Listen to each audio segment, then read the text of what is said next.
எல்லாருக்கும் வணக்கம். நீங்க வைக்கிற சாம்பார் ரொம்ப டேஸ்டா எல்லாரும் திரும்ப வேணும்னு கேட்டு சாப்பிட்ற அளவுக்கு இருக்கணுமா? அப்போ இந்த மாதிரி சாம்பார் பவுடர் செஞ்சு வெறும் 2 ஸ்பூன் மட்டும் சேர்த்து பாருங்க. சாம்பார் அவ்வளோ டேஸ்டா இருக்கும். இந்த சாம்பார் பவுடர் செய்யறதுக்காக கடாயில் 100 கிராம் காஞ்ச மிளகாய் எடுத்துக்கிறேன். நம்ம ஸ்டவ்வை சிம்மில் வச்சுக்கணும். காஞ்ச மிளகாய் காம்பெல்லாம் நீக்கிட்டு ஹீட் மட்டும் பண்ணிட்டோன்னா போதும். நம்ம கடாயில் வச்சு ஹீட் பண்ணிக்கலாம், இல்லைனா வெயிலில் கூட வச்சு நம்ம காய வச்சு எடுத்துக்கலாம்.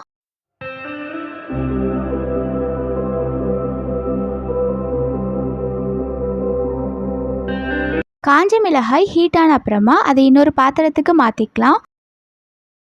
இப்போ அதே கடாயில் 75 கிராம் கொத்தமல்லி சேர்த்திக்கிறேன். கூடவே 4 ஸ்பூன் அரிசி சேர்த்திட்டு 2 நிமிஷம் வறுத்துக்கலாம். இப்போ நம்ம ஸ்டவ்வை சிம்மில் வைக்க வேண்டிய அவசியம் கிடையாது. உங்களுக்கு குக்கிங்னா பிடிக்குமா? 1000க்கும் அதிகமான ரெசிபிஸ் உங்களுக்கு வேணுமா?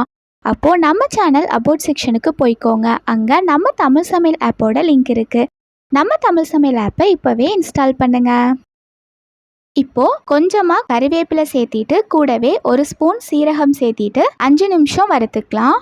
கறிவேப்பிலை 1 கைப்பிடி அளவு சேர்த்திக்கணும்.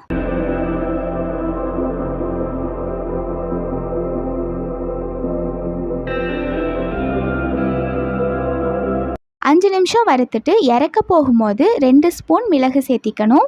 இப்போது இதையும் நம்ம ஒரு பாத்திரத்தில் மாற்றிக்கலாம். அதே கடாயில் அடுத்ததாக 2 ஸ்பூன் கடலைப்பருப்பு, 2 ஸ்பூன் துவரம் பருப்பு சேர்த்திட்டு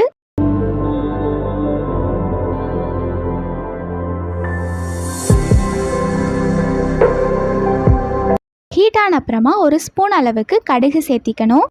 இதையும் நம்ம நல்லா 5 நிமிஷத்துக்கு வறுத்துக்கணும். இதுவும் வறுப்பட்ட அப்புறமா நம்ம ஆல்ரெடி வறுத்து வச்சிருக்கிற பொருட்கள் கூட இதை சேர்த்திக்கலாம். அடுத்ததாக அதே கடாயில் 1 ஸ்பூன் அளவுக்கு உளுந்து சேர்த்திட்டு ஸ்டவ்வை இப்போ நம்ம சிம்மில் வச்சுக்கணும். 1 நிமிஷம் அளவுக்கு நம்ம இதை வறுத்துட்டோன்னா போதும். வறுத்து இதையும் நம்ம எடுத்து அது கூடயே சேர்த்தி வச்சுக்கணும். நெக்ஸ்ட்டு 1 ஸ்பூன் அளவுக்கு வெந்தயம் சேர்த்திட்டு அதே மாதிரி ஸ்டவ்வை சிம்மில் வச்சுட்டு 1 நிமிஷம் அளவுக்கு வறுத்துக்கணும்.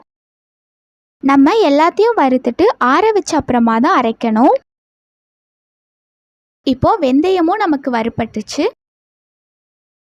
அடுத்து இதே கடாயில் 1 டம்ளர் அளவுக்கு நான் எண்ணெய் எடுத்துட்டு 20 கிராம் கட்டி பெருங்காயம் குட்டி குட்டி பீசஸாக கட் பண்ணி இதில் சேர்த்திட்டு நான் நல்லா பொரிச்சிக்க போகிறேன். பெருங்காயம் நல்லா பொரிஞ்சு வந்துடணும்.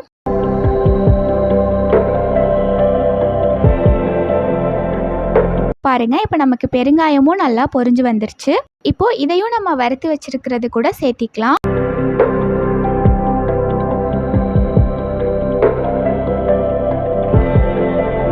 இது கூட 1 ஸ்பூன் மஞ்சள் தூள் சேர்த்திட்டு இதை ஆறுன அப்புறமா நம்ம அரைச்சிக்கணும். நம்ம அரைச்சிட்டோன்னா அவ்வளோதான், நமக்கு டேஸ்டியான சாம்பார் பவுடர் வீட்டிலையே ரெடி. நீங்களும் செஞ்சு பார்த்துட்டு எப்படி இருந்துச்சுன்னு கமெண்ட்ஸில் சொல்லுங்கள். மற்றவங்களுக்கும் யூஸ் ஆகும்.